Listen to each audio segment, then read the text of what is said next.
We are live. Ladies and gentlemen, come one, come all. Welcome to the Cosmic Countdown, the best movie talk thing on the internet. Please come into the theater. Please file in an orderly fashion. I'm very happy to be here as always with my friend and co-host Aaron the Dog, counting down our top 100 favorite movies. We are into the top half of the countdown. This has been so much fun, and I cannot wait to see what Aaron has for me this week, and I'm very excited to unveil my five. So, yeah, man, without further ado, the aforementioned Aaron, the pup/dog, is here with me. How are you today, buddy? I'm good, man. I'm glad to be here as always. We're entering almost the last third of the countdown already, so there's that. Kind of crazy that we've been doing it that long, but yeah, I know. Definitely glad to be here. As always, excited to talk about the movies on my list. Looking at the movies on my list for this week, I think that maybe one or two could be punted, but not too sure. But how you doing? Dude, speaking of that, I'm glad you brought that up because it seems like the punts have just like, when it rains, it pours. We have punted 8 times so far, dude, and it feels like every week it could just be another one because it's getting like the movies are getting we're getting like closer and closer to the top 25, and yeah, we seem to be aligning on more and more of these. Yeah, absolutely. It's interesting because I don't know about you, but like as I get towards the top of my list, I feel like more of these are longer term favorites of mine. I think it's kind of hard to put like a brand new movie or a movie that's like a year or two old this high on the list for me. Right. Even looking at the rest of my list, it really is movies that have been around. I've been around for much longer period of time for the most part. So, it's like they might not even be currently like ones I prefer to some I talked about earlier in the list. It's just that it's kind of impossible if a movie hasn't been around for at least, I feel like 5 years to make your top third. Right. Yeah, definitely. I completely agree. And a lot of these, as we climb higher and get closer to the top 25 and eventually, the top 10, like the nostalgia value is really factoring in heavily, and is like when it comes to like deciding which movie I like more than the others, particularly this week, when I couldn't really like split the hair, Donnie, I like went to the nostalgia. Like, okay, which one have I just been feeling this way about for longer? Yeah.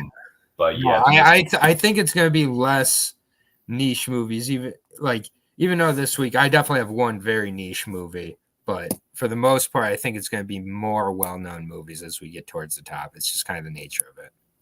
Yeah, for sure. And yeah, definitely I'm noticing like more and more as we get closer, like I'm having like more comedies, like more like, yeah, everybody knows this one, but like it's just been that way for a long time for a lot of these movies and how I feel about them. So yeah, dude, this has been great. I really enjoyed this countdown, and for anyone that is like just finding this, or any new people that happen to come across this, yeah, this is Aaron and I counting down our top 100 favorite movies. And when we have the same movie, because we don't tell each other what the movies are ahead of time, if we end up on the same movie, we punt it.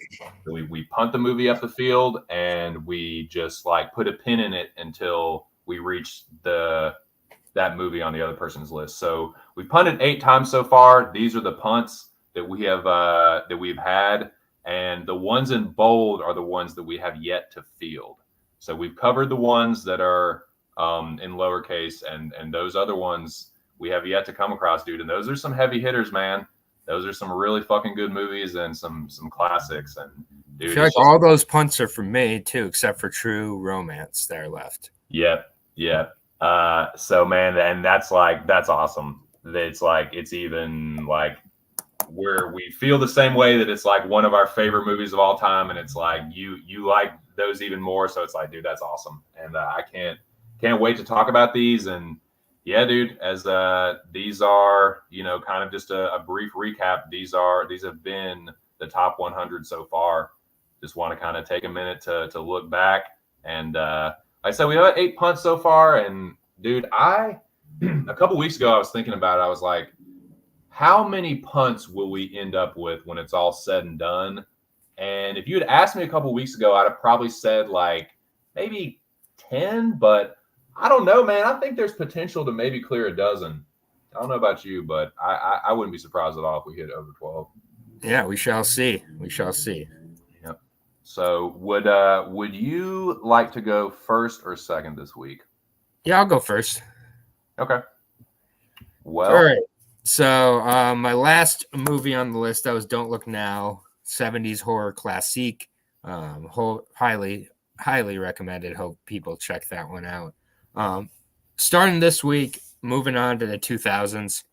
Got a 2006 movie here from a director who will make another appearance on this list. I believe this is his first appearance on either of our lists. It's a Spike Lee joint, and it's probably one of his like least political movies, which is not something Spike Lee's known for making. But I really do love this movie. I think it's a pretty perfect heist movie. And when you say heist, bank robbery movie, you should know what it is if you've seen it.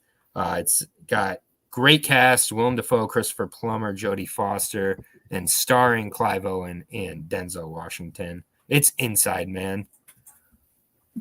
Yeah, this movie, it is just it's just so precise in kind of what it's setting up and the story it's telling. And I think that Spike Lee kind of removing his like kind of personal touches from the movie was actually quite a good thing for something like this. And it just, it starts with, Clive Owen saying, "I'm going to get away with the bank robbery. I'm going to walk out right in front of your face." And then throughout the movie, it kind of goes between the perspective of the cops and the perspective of the bank robbers. Clive Owen, just to me, like, is that guy who just never became that superstar that he should have been. And this movie was kind of, I believe, one of the first movies I saw him in. And then I was just like, yeah, this guy, he's legit. He's going to be in a ton of things. He did Children of Men. Like, he's done some great movies, but, it's just like, he just kind of missed out on the public for whatever reason, but he's so great as the leader of the bank robbery. One thing, like, this was made about 5 years after 9/11. So that kind of played a lot into like this movie, with like it taking place in New York and it being a, kind of a public act of violence, and kind of the angle that takes with the police and everything like that. So some people, kind of seeing it now feel that's aged it, but that really is kind of what was going on at the time. And it's just, the negotiations that, Denzel Washington deals with. He's also dealing with corruption charges he's facing himself. And, it really is 2 hours of kind of just perfect bank heists. You get to see both sides almost equally. And it's just very, interesting seeing how they pull off the heist. All of the characters within the bank, they're really nicely developed. There's some, really interesting moments for sure with the bank robbers, because they don't want to kill anybody. So, I really dig this movie. I think it's pretty perfect and flawless piece of cinema. I don't want to give away the end, but, the way that Clive Owen, shows how he at least attempts to come through on his promise from the beginning of the movie is really fascinating and well done. And like, I get it, the town and movies like that are a little more exciting, a little more sexy maybe, but to me, I think the cerebral, like, realistic approach kind of caused me to never be able to view a bank robbery the same again. It really did feel like they were not stretching the possibilities and limitations of it at all. Dude, to me, this is one of the like slicker bank robbery movies where like, yeah, there's not the violence, but like the intricacy of their plan and kind of how it like comes together is And fucking why dope. they're doing it too is pretty interesting when that's revealed. Yeah, dude, I think it's a great. It's not only a heist, but it's got a little bit of a mystery to it, and I like that it's kind of like we talked about this with several movies, but it's kind of like an onion.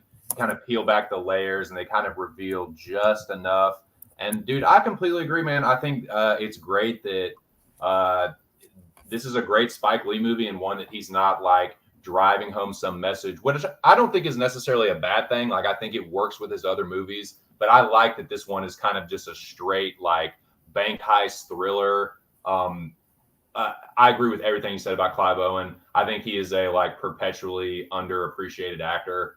And definitely, well, it's funny because people try to be like Johnny Come Late with Clive Owen, like, oh, dude, he's so good, but like, you didn't give a fuck about him like back in the day, like whatever. No one watched Children of Men when it came out. Yeah, exactly. You're like, this is boring and weird. Why did the camera is on never go? It's like the same shot. It's like, yeah, it's awesome.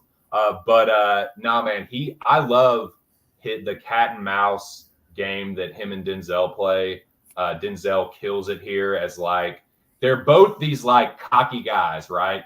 Denzel is the cocky like swinging dick cop, and Clive Owen is the cocky I'm gonna get away with this bank robber, and they're both like to go at it. And this movie is great, man. I love it. I need to see this again because it's been a while, but I love all the like the little things, the little details, and like I said, it kind of peels back like an onion. Christopher Plummer is great in it, and yeah, dude, this movie rocks. Great choice. It's not on my list, but it's awesome. Yep. Yeah, good shit, man. What does Jack say? I'm not a big action movie guy, so why? It's definitely not an action movie. Yeah, it's good, man. It's good. I don't. Yeah, I need to see this. It's been a while, but every time I've watched it, I've really enjoyed it and be like, man, that is their plan, dude. Their scheme to get that and like why, yeah, like you said, why they're doing it is so crazy and cool. Mm-hmm. Sure rocks, man. All right, well, this week for me is like the tale of two halves. So I've got like two very silly, like basic bro comedies, and then it gets super serial and like heady. But kicking it off this week for me is pretty like everybody's seen this movie. I already know for a fact that Aaron the Pup does not think as highly of this movie as I do, which is okay. But I watched it this week, and I've said this about so many movies on this list for me, but this movie is played out for sure. Like this movie, everyone can quote this movie. Everyone's seen it. Some people, and I'm sure like, so to say that you're sick of this movie, that's fine. That's fair. But to me, it still rocks. I still find it hilarious. And it was going to be on my list somewhere. I kind of, I was watching it, or I was going to watch it, and I was like, fuck, do I have this too high? I was really worried about that, but nah, man. I busted out laughing too many times. We were just mentioning nostalgia. The nostalgia movie, or the nostalgia value for this movie is super duper high, and it still just makes me chuckle to death. So, without further ado, I swear I didn't plan it like this.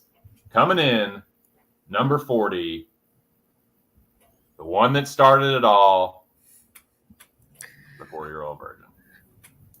Yeah. All right. Well, like, let me just say this about the 4-Year-Old Virgin. It is funny, but when I first saw the 4-Year-Old Virgin, your boy was pretty young still and was still a virgin. And I don't know if you remember when you were a virgin, but when I was a virgin, I thought I was going to be a virgin forever. So when I'm watching a movie about a 40-year-old virgin, I didn't really see it as a comedy. I was like, this is a A nightmare, like a horror. Yeah, this is a horror movie. This is like a foreboding tale. This is my nightmare. This is my future. Because before I had sex, I was like, I'm never gonna have sex. Like, I'm gonna be a virgin forever. Like, this sucks. Like, so I couldn't really laugh at it, man. And so I missed out on all those years of kind of building up the nostalgia and loving it. Like, obviously, I knew there was a lot of funny moments.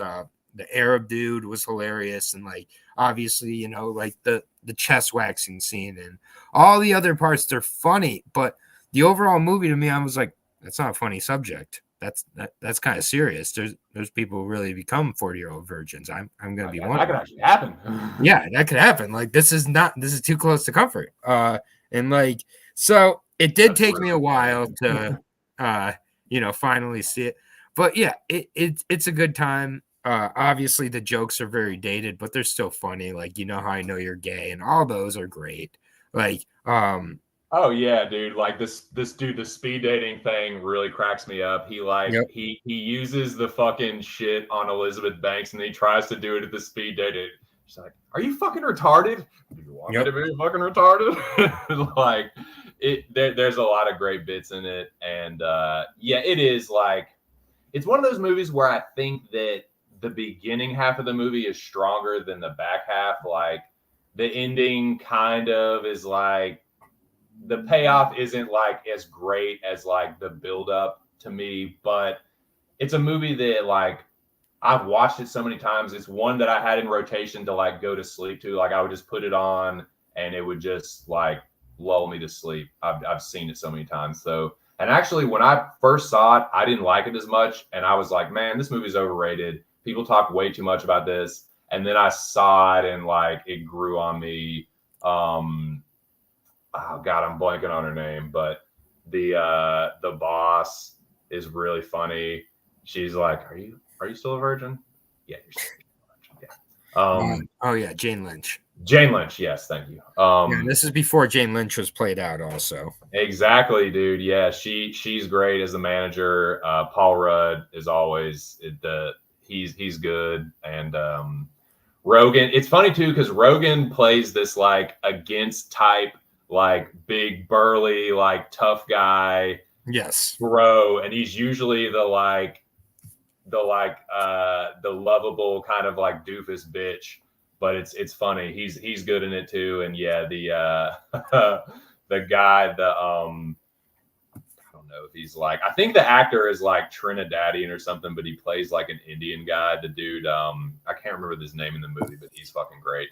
When he goes at it with Romani Malco, that's really funny. And it's an oldie but a goodie. And yeah, a little. Is this the introduction of Paul Rudd, basically? Besides like the Halloween movies, is this one like we got? Yeah. This is pretty much. Because like before that, he had like a bit role in Clueless. He was in some like rom-com with Jennifer Aniston, and then this was his big like Paul Rudd is funny. Yeah, he was on Friends, but yeah, that's true. Yeah. Movie wise, like.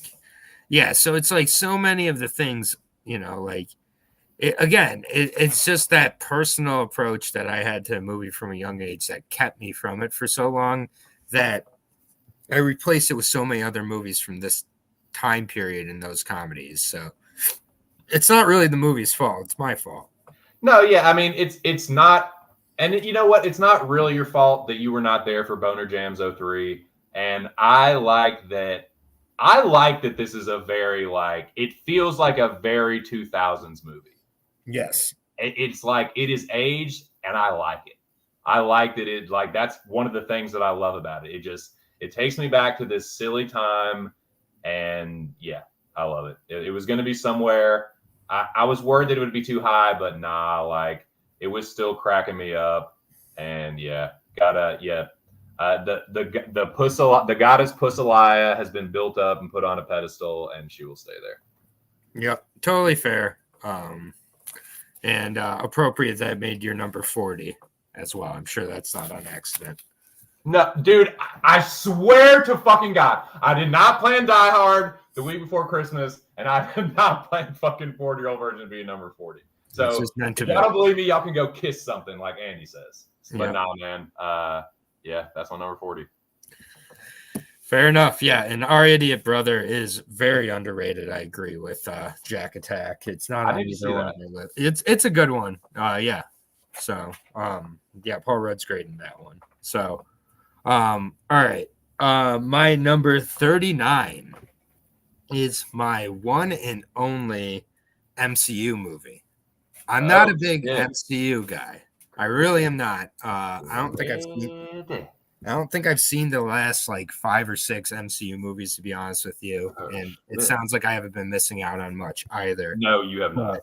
And even when I did watch the MCU movies, I was pretty spotty with it. And I went to this one with my brother in theaters just because he wanted to go. My brother likes the MCU movies more than I do. I was like, all right, fine. I'll go check it out. And I actually saw it's the second movie in the series. I saw it before the first movie, which is a big, huge movie. Mm-hmm. It's James Gunn's directed Guardians of the Galaxy Volume 2.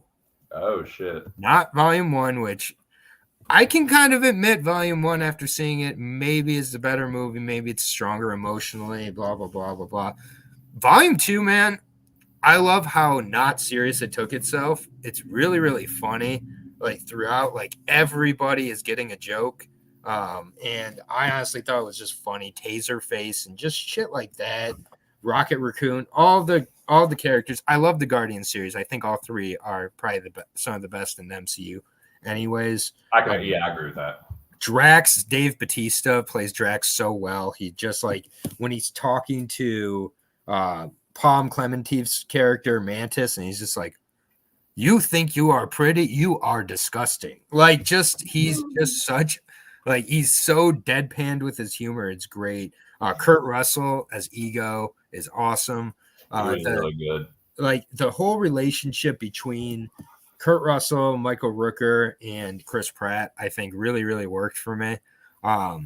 Also, it was like my realization that Cat Stevens fucking rules. The song Father and Son. Yeah, the song at the end, Father and Son. I'd never heard it before. And when Yondu is dying and that song gets played, I started like convulsively crying in my seat. Like, dude, it'll hit you right in the feels, man. I was so not ready for that at all. People probably thought, man, this dude loves the MCU. He's like shaking, crying about this right now. But it was just such a believable father-son relationship between the two of them, and I was not expecting anybody of note to meaning to die. And yeah, that song is like one of my best memories in the theater ever when that song came on. I had never heard it before, and I realized after that how much I loved Cat Stevens. It reminded me of my own dad in a lot of ways, and yeah, it just hit me like it was like such an emotional gut punch after like just like a fun movie where they weren't taking it too serious, but for somehow, some way, the jokes to me did not undercut the movie like at all. I just really had a good time. I had a good time with kind of how James Gunn was making a comic book movie, but also kind of laughing at the self-seriousness of the MCU at the same time. Right. And like the jokes were actually funny. Like I laughed at probably 80% of them, and there was a joke every minute. So an 80% clip rate is really good. And maybe, I think that's like what bothers some people about this movie. But because I wasn't that connected to the MCU, like I didn't need them to like stick to, how does this have to do with Civil War or something? Like it was just, but yeah, I continue to say this is my number one MCU movie by far and away. There's not really even a close number 2 for me. This movie I think stands on its own because I saw it before I saw Volume 1. I saw it, I think, before I saw whatever the 2 or 3 other movies before it were, and I wasn't lost at all. Like I just had a great time. And again, Father and Son is probably the best needle drop I can think of in the last 20 years. So those are the reasons. I think it's just a great time. It looks good. It's fun. It got me somewhat back into the MCU after several years of being kind of dipped out of it before it was cool to be dipped out of it. Right. And yeah, I mean, overall, like James Gunn, he makes a lot of movies I really enjoy. Um, and I think this is one of his best examples of it. Dude, I gave this movie way too hard of a time because I went and saw the first Guardians movie in theaters. And after I saw that, I was like, no, that's it. This is the best fucking MCU movie. Nothing Yep. can touch Guardians. If they make it, like, I was mad that they made a sequel. I was like, dude, you don't need to touch this. It's fucking perfect, dude. It's funny. It's action packed. It's like, it's sick. Like, you don't need to make another one. Just stop. So when they made it, I was like, I already had this like confirmation bias or like, it's not going to be as good. And I was like, I was mad that they were leaning into the humor more. So the first time I saw it, I was just like, I was way too hard on it. But on rewatches, I see everything that you're saying. And like, I still like slightly prefer the first one, but I have warmed up to this movie so much more. I love the the relationship between Quill and Yondu is really like what holds the movie down for me. I love like Rooker knocks it out of the park as that character. If you ever like, I don't know if y'all have ever seen the you or anyone has ever seen the comics. Like Yondu in the comics looks way fucking different than Yondu in the movies. And I think that the Yondu in the movies and Rooker playing him is a huge improvement. Like they make him this badass space pirate. I love the whole thing with his like his helmet and the whistle. That is so badass. And I love how they pass that down and like, yeah, the dude, that fucking father and son is such a tear. Like dude, my stepmom actually like got me on Cat Stevens from like a young age. So like and I've always liked that song. So when they played it, I was like, oh my God. I was like, this is fucking beautiful, man. Yeah, Wow. I'd never heard it before. The song, I was like, holy shit. I was like, wow. So yeah, I'm with you there. It was for a movie that leaned into the jokes and the humor so much to like get so emotional but do it tastefully and not cheesy. It was just like, man, that's good stuff. Yeah, it's hard to do. I had never heard the song before, and there's a movie much later on my list that has Cat Stevens heavily involved with it that it made me feel like a spiritual connection to that movie as well. So and it's like, I admit it, the first Guardians is probably quote unquote a better movie. I just don't prefer it to this one. Dude, this movie's great, man. Like it's definitely got more emotional heft than the first one for sure. And Kurt Russell is, dude, I'm a big Kurt Russell donk, but he is really fucking good as Ego. Like he is one of the most dastardly motherfuckers. He's one of the like the most underrated Marvel villains. If I can be so bold. Yep, I agree. I mean, my rankings would be 2, 1, 3, I think, for the Guardians movies. But yeah, I just love this movie, and I can revisit it anytime and not have to revisit the rest of them. So I always appreciate when a movie in the middle of a trilogy can stand on its own, because most can't. It's like this and Empire. Dude, yeah, this is definitely one of the stronger, probably the strongest sequel. Like there's been some like I like, to me, Infinity War, that's my favorite Marvel movie. Just because the stakes were so high and there was so much crazy shit going on. But that was like what, the third or fourth technically like Avengers movie. Like right. I'm trying to think of like a second in that like MC. I think that might be the strongest sequel, man. Honestly, it's up there, dude. That's a great shout, dude. Good stuff. Yeah. Heard 3. I did not mind 3. I thought it was enjoyable. My expectations were in the toilet, so it was. I give it a solid 7. Like I enjoyed it. It was like it carried on some things that I liked about Guardians. The action was good. Like I didn't hate it. You know, what it is.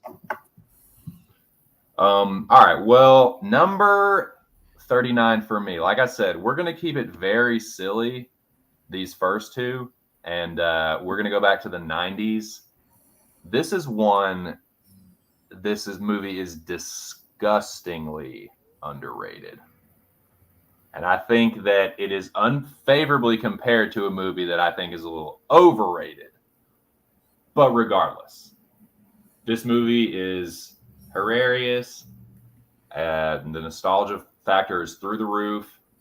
I can put it on whenever and I still laugh. It doesn't get old. This guy, the star of this movie, is no longer with us and hasn't been for some time, but he lives on through these movies, and this is a timeless one to me. Like I said, very, very underrated. Now, I don't like politics. But if you're gonna vote, why not vote for Al Donnelly? Hello, Washington! Let's fucking go, baby. This is I fucking love this movie so much. This is Chris Farley completely unhinged. His hair is crazy in this movie. He's crazy in this movie.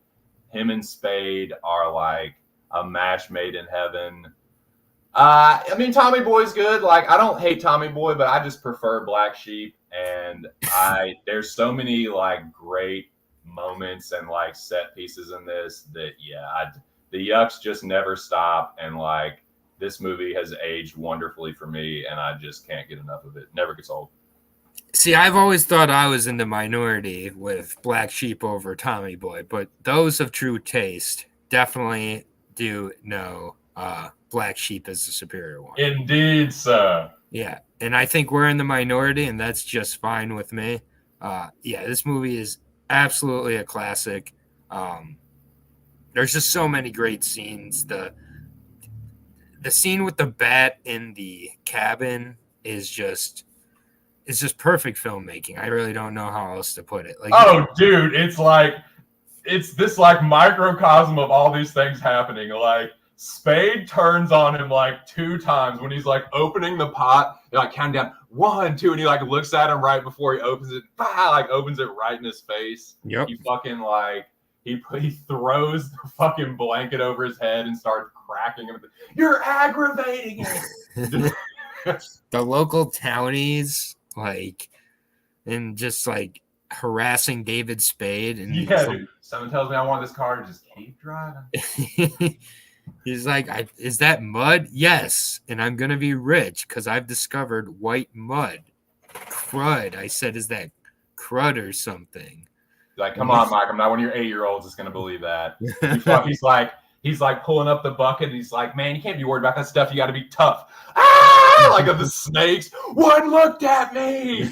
Dude, I love this gets me every single time.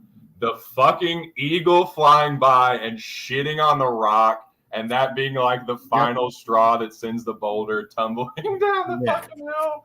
Dude, this movie is hysterical. And it's got some good heart in it, with like, because it's like Al Donnelly, his brother's constantly being just framed as this idiot. But like he was working at like a youth camp and like, with like foster kids and dude, he's working with At Youth Risk, like being a good mentor and shit. And like he gets like absolutely screwed by these like shady dudes who work for like basically the Clintons, but they didn't call them the Clintons. Yeah, exactly, dude. And like it's just like really, really like funny without like pressing some political agenda as well. It's so funny for a political movie, a movie that's centered around politics and an election. They don't really like run like political like shit home too much. It's just like you don't even really, even though that's like the plot, it's not really about that. It's just like Chris Farley being like all these set pieces for Farley and Spade, and like he is just totally off his fucking rocker in this one. When he gets stoned with the Rastas and goes on stage and like he's like trying to do the right thing, and he just gets more and more militant as the crowd's like egging him on. It's so funny. Burn, baby, burn. Yeah, like when they are in the police car, they steal from their friend, and then the nitrous starts leaking into the car. I still to this day go Rudes. And they get pulled over, and they're like, "Do you know how fast you were going?" And he's like, 9. You were going 9 miles an hour. Normally when I stop people, they pull onto the shoulder. He's like right in the fucking middle. Like, yeah, dude. That I'm stoned. You're stoned too. We just gotta be calm. But the speed limit. Lime it. Yeah, no, that movie is so great, and I've had many disagreements over the years of Black Sheep over Tommy Boy. Well, dude, let's form Voltron on those motherfuckers then and tell them what's up. Yeah, I mean Tommy Boy is great. It's just not Black Sheep, and I think Tommy Boy came out first, but they came out within like 6 months of each other too, and the amount of potential David Spade and Chris Farley movies we were robbed of because of his stupid ass, strong ass 8-Ball. It's just a shame because, fat guy in a little coat. I mean, he's just so great. Yeah. And this movie is the best example of it. Even though Tommy Boy really has its moments as well. Yeah, and well, it's kind of easy to win when you never move your back row ever. God. All right, well let's fucking go. I'm glad that we're on the podium here. Team Dom again kicked a little Tracy butt. That's right. All right. Well, I'm gonna bring it down to kind of one of my more, I don't know if I'd say depressing, but definitely heartfelt, beautiful movies on the list. So I'm not a big claymation, stop motion animation fan, but a friend of mine told me to watch this movie several years ago called Mary and Max. Have you seen this movie? No, I have not. Yeah. So this movie it's basically about a tale of two pen pals who meet Mary, who's like a lonely 8-year-old girl living in Melbourne, and Max, who's a 44-year-old severely obese man with autism living in New York. And they become friends over the next 20 years of correspondence. And it's just, I think, one of the most touching kind of pieces of human stories ever told. And it will break your heart, man. Because it's just, I don't think this could have been executed any way but in animation. It will make anybody, I think, cry. You're just gonna see so much humanity in this movie. It's very deep. It's very meaningful. It's just an honest movie about friendship. And it also just, gets really, really dark for an animated movie. You wouldn't expect it. It discusses very mature and frank discussions about life, sex, just kind of about everything. They're already both kind of depressed and frankly on the brink of suicide when they meet, and they just meet in a very lonely place, and they're able to kind of keep each other, together. And it ends up, with Max winning the lottery. And he has no one to share it with but this pen pal, basically. And it's just, I don't know. It's really just a well-crafted movie, and it's hard to really, explain other than how touching and humane it is. And you just would not expect what comes out of it. Max is played by Philip Seymour Hoffman. Toni Collette plays Mary. Mary, it just plays on themes of accepting your kind of faults and your flaws, and just it gets very, very deep. It feels nearly a mushroom kind of trip in animation form, in a way, kind of with the feelings it makes you feel, not with it being trippy animation or anything like that. And it just it is really, really bleak. And it's, I don't know. I just found it to be very real and, honest. And yeah, when the person who recommended this to me said, "You're going to love this movie. I know you will." After I was done, I felt so kind of complimented that someone would think of me with a movie this kind of, this profound, this deep, and this like kind, honestly. So, and like they really were right. I feel like it's just, yeah, it's just like just covers so much, and the way it covers Asperger's, I think, is really, really well done as well. It's not done, I think, in a manipulative way. And it revolves around these two characters and shows just a lot of vulnerabilities, a lot of what kind of lack of friendship does for adults and children. And yeah, it's really, really, I don't know. It's got some great music in it. And if this one doesn't break you and get you emotional by the end of it, I think you might be a little bit dead inside, honestly. But it's one that I feel like everybody should see. And I don't know. It's just a beautiful emotional journey. Like it's hard to explain, put into words. It's added, man. It's definitely added to the watch list. It's probably one I'm gonna have to like. There's a couple movies that's like I got to make sure I'm in the right like state of mind, like I'm in a good place, and I can just I feel good and sturdy to like handle like it sounds really good and sad, and like I do like movies like that, but I got to make sure I'm ready for them. So it's on the list for sure. Yeah, it's like simple storytelling, but it's so powerful, and yeah, it will really catch you off guard. What year was it you said? 2009. Oh, nice. Oh man, so that okay, dude, and Philip Seymour. Yeah, I'm a sucker Philip for Seymour. Yeah, yeah. This director really hasn't done anything since then. Maybe in part because this movie didn't get the attention it deserved, but it's really is a great one. It's kind of done in like that Wallace and Gromit style of claymation animation, but that's exactly what I was envisioning. That's funny. Yeah, but it's got like kind of a black and white color scheme to it for a lot of it. A lot of dry humor as well.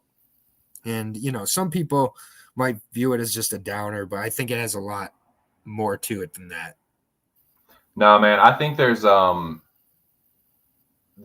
dude, that's just kind of how it is. Like, you can't have like a movie that's like supposedly a good drama without it being realistic. Like that's ultimately like people can relate to like when you have that kind of thing depicted on screen, you like that's what you're going for. You want people to be able to relate to like those really tough moments, and like when it resonates like that, that's like when people have a strong connection to the movie. So I don't think there's any problem with that.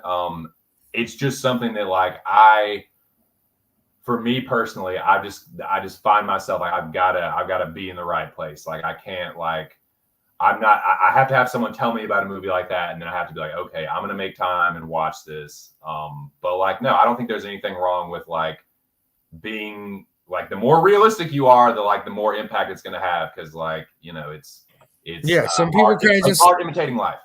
Yeah, and this I feel like this one really does, and I couldn't imagine if it wasn't animated, like how it would work, honestly. Like, and it's just like, Jack, you love claymation, you need to watch this movie. This one I think is one of the best ever.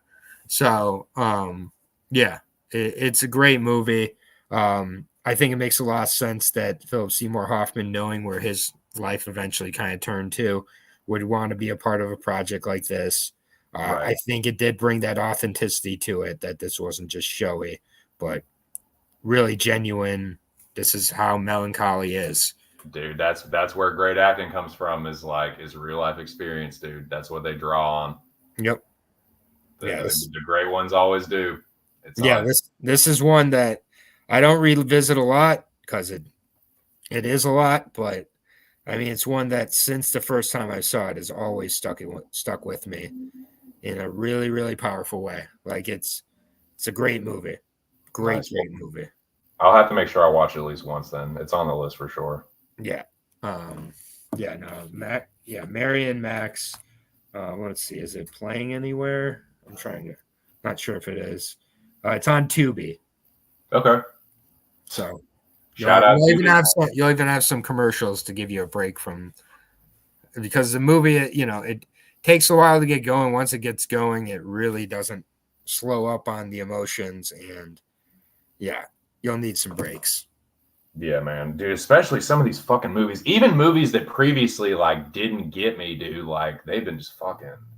I don't know if it's just me getting old and like Old and soft. losing some people that are close to me or what. Dude, I don't know, man. But it's like I'm just like, why am I like getting sad about this? I never cried this movie. Like, yeah, man. All right, dude. Good stuff. The watch list is growing. Some little gems for me to check out, man. I appreciate it.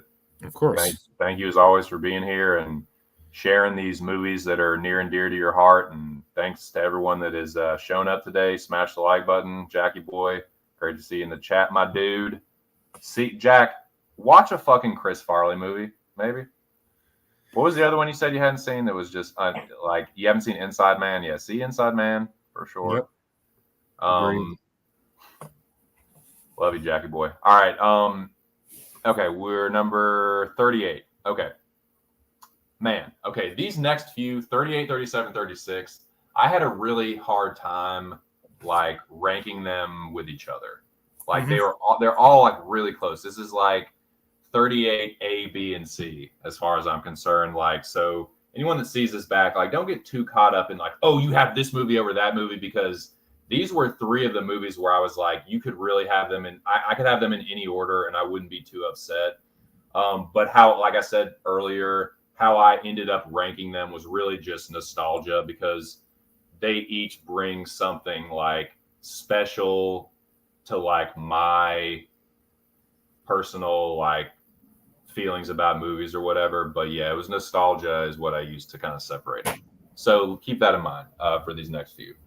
So we were just talking, you were talking about this earlier, and movies that have come out recently and not knowing if they like, if there was enough merit to like put them on a like top 100 list.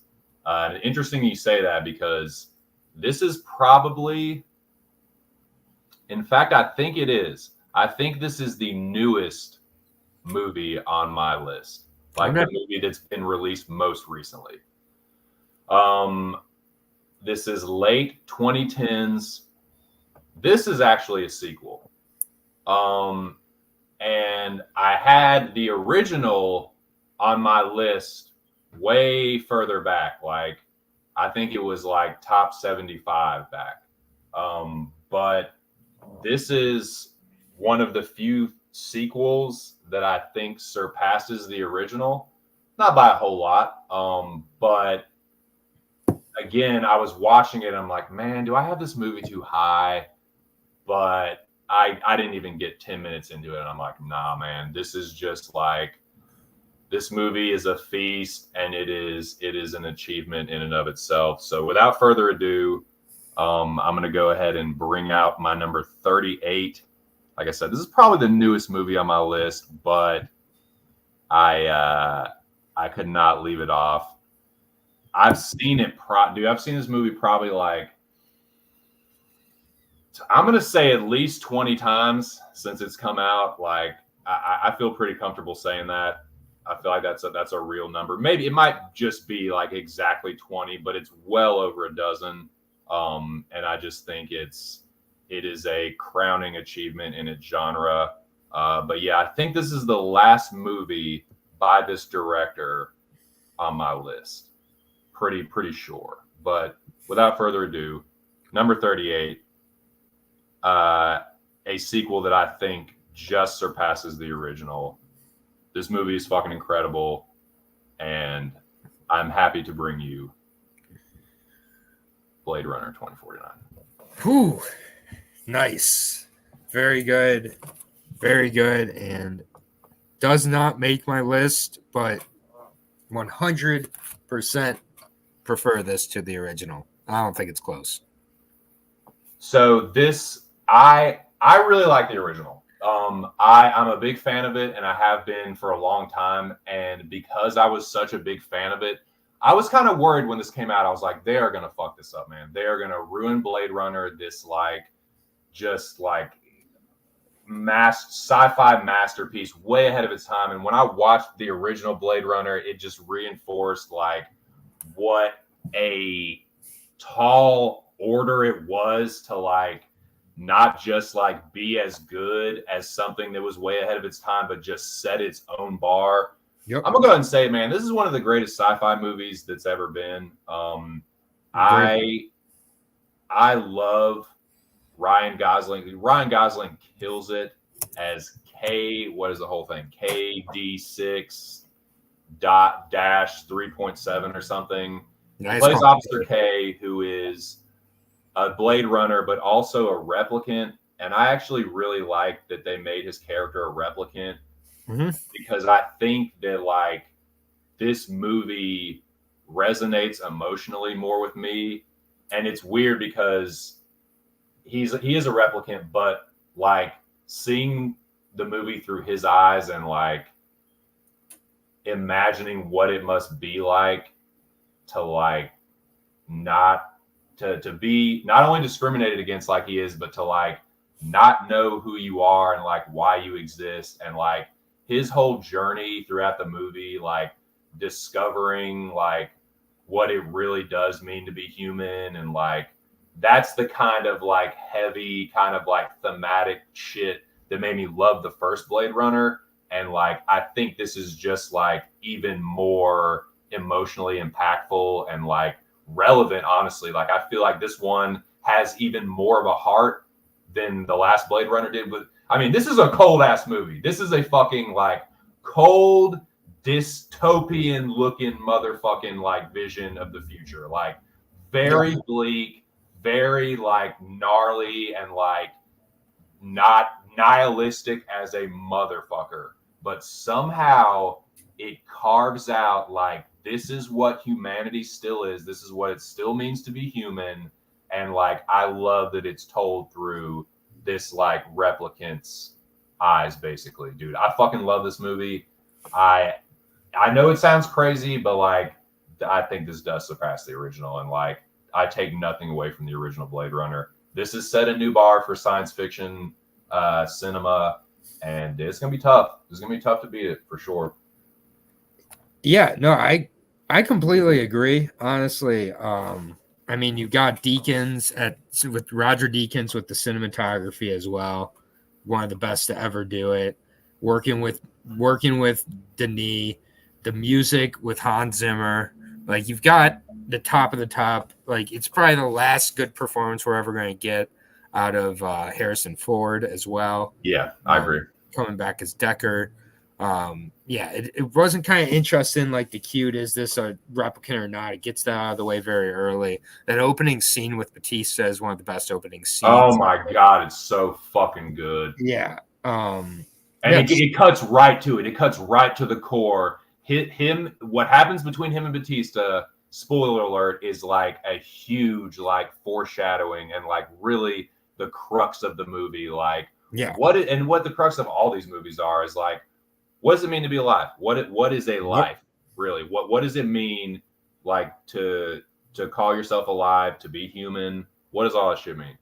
Yeah, or if you're not human, what does that really mean? Also, exactly. Like what is your life worth if you're not human? Like, is your life worth less? Like, it's not your fault you were created a fucking replicant, or like, and even they go even further in this one. If you're artificial intelligence, I love the relationship between Kay and Joy, who's his like AI girlfriend.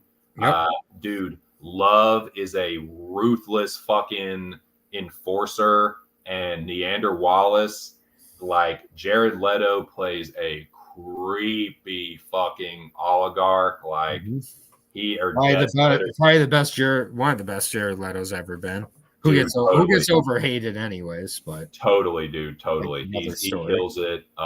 Very creepy and like disturbed. Like, dude, a very like, man, like you want to talk about like the ultra rich and powerful being creepy. He fucking hammers that home like a motherfucker. Not only what it shows you, but like what you can imagine when he's talking about taking Deckard off world to like fuck him up and torture him into giving him like the location of the kid. Like, dude, like the ending of the movie is crazy. Like the final showdown is awesome. Yeah, man. All the like you said, great performance from Harrison Ford. Yeah, this movie kills it, and it is a sci-fi masterpiece, man. It is a modern classic, and I think it will. I will be so bold as to say that this movie will be talked about like Blade Runner has been talked about in like another 20 or 30 years.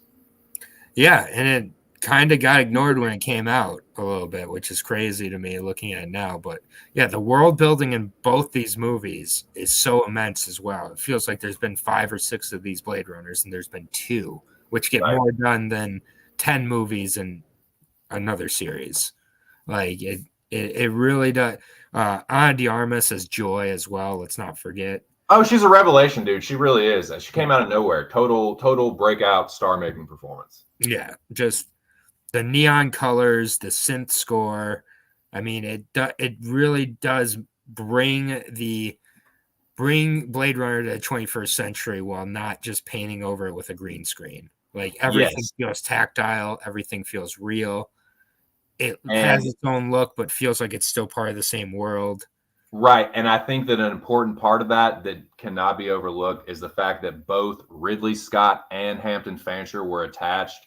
Hampton Fancher helped write the script, and Ridley Scott was attached as an executive producer. So like everyone that was involved in the original was involved in some way, or the heavy hitters anyway. Yeah, and then you get Roger Deakins to come in. Yeah, you get Roger Deakins and to do the cinematography, and you get then you get Denis V, who's like, and Hans Zimmer to do the score. Like it's the best you can do, and Ryan Gosling, who's better than Harrison Ford ever was. Frankly, yeah, Gosling. It took me a while to come around, but I think he's one of the best actors of his generation. I hate to say it, but Gosling's entire filmography is great. Like you can, like, there's very few movies on there which aren't at least watchable. Even like something like Murder by Numbers, like he just fucking kills that movie. If you haven't seen Murder by Numbers, not near my list, but really good murder mystery with Sandra Bullock. And I was gonna say, is that the one? Is Michael Pitt in that movie too? Yeah, Michael Pitt. Okay. Michael Pitt was supposed to be huge until everybody realized he was an asshole on set. Oh yeah, dude, I know. He's still good in his shit, but yeah, he's a fucking prick for sure. Yeah, I mean, that's why he doesn't get any roles. Him and Katherine Heigl too busy being bitches to everybody. Yeah. So, yeah, great choice. All right, move on to my number 37. Can't believe we're at an hour already, but that's time flies by. 37. We're going back to in my childhood, a movie that I've seen 100 times, maybe. Nice. Maybe more. Best Disney movie of all time. I mean, it's Aladdin, man. I'm not going to beat around the bush. Oh, fucking Aladdin. Dude, I don't think there's a better Disney movie ever. I don't think it's close. This is it. A Whole New World, absolute banger. Still have a crush on Jasmine to this day, and I don't care what anybody has to say. It kind of ruins it. Like I'm looking at the cast now, and I realize it's all white people. Kind of weird. Like Scott Weinger plays Aladdin. Linda Larkin plays Jasmine. Jafar's played by Jonathan Freeman, and I don't give a fuck. God. Yeah, it's just a little problematic. The remake that came out a few years ago, I didn't bother ever seeing. I never will. And oh yeah, Robin Williams is a genie. Robin Williams, absolute man. And oh yeah, it was directed by a white dude and Richard Clements as well. So white on white on white on white on white. But it is what it is. Dude, they've been whitewashing since been whitewashing. Yeah. I don't care about that. This movie is just great. The love story, the first use of CGI. The thing about this movie, a kind of an interesting thing about so much of this movie is it did lead to a lot of the bad things about animated movies in the future, but because it was the first one to do a lot of these things, it was before they overdid it and lost all respect for artists. Like this is the first movie where they had like the big celebrity, I feel like, or like it was a focus point with Robin Williams, right? Like, and it kind of took away from the last voice actors moving forward, to where it's just like everybody has to be like The Rock or something. Right, And, it's got to be a star-studded cast, and Yeah. ooh, see if you can recognize this famous person's voice, kind of Yeah, thing. and like it's like there were actual voice actors back then that, you know, but like Gilbert Godfrey playing Iago is just great. Yeah, Jasmine, absolutely the best looking Disney princess ever. Still think I have a crush on her to this day. And yeah, it's just like go and put it on now, and like it's still like just that comforting, warm blanket. It The is, man. like when they're inside the tiger's mouth with all the treasures and everything, and then like the lava coming, you know, like towards them, and that's like CGI introduced into 2D animation. Just the right amount of CGI though, and it holds up. Dude, it does. It's so fucking adventurous, man. It's such an adventurous movie, dude. I love like that whole the whole thing about trying to find like the scarab in the desert and shit, and then finding the like you said, the cave of lost souls. That's just so cool. Yep. I mean, like when it, you know, it's just like one swing ahead of the sword. The songs are great. I'm not a big musical guy, but the songs in Aladdin are fucking awesome. Yeah, and like I did like Return of Jafar. You know, I did like Return of Jafar. Return of Jafar is actually kind of underrated also, but yeah, Arabian Nights to start the movie, like with, you know, it's just like it's just such a classic. It's so beautifully done.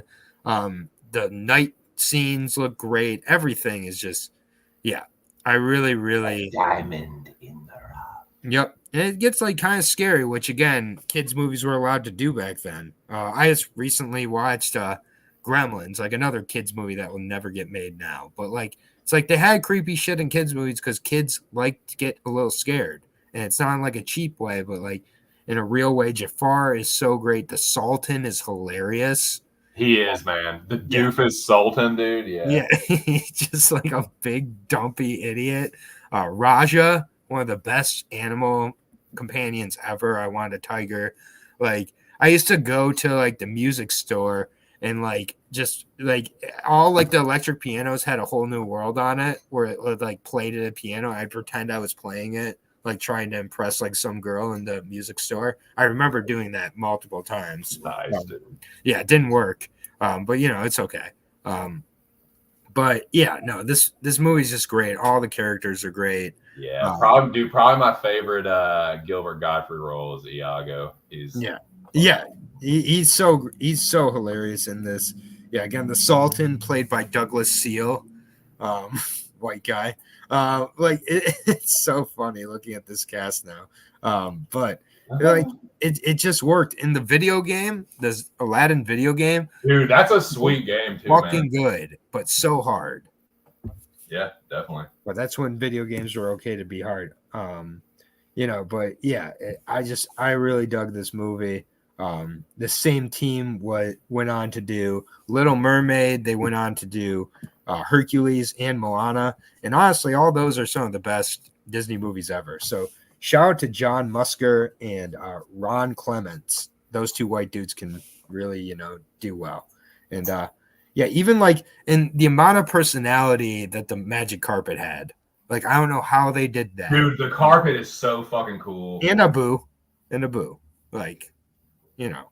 For sure. The carpet's like shaking his head. Like, it's just like, God, man, come on. Yeah. And it's just, I mean, it really did spoil me as a kid because I just thought that all Disney movies, all kids movies were going to be as good as this. And dude, the carpet saves his ass so many fucking times too. Yep.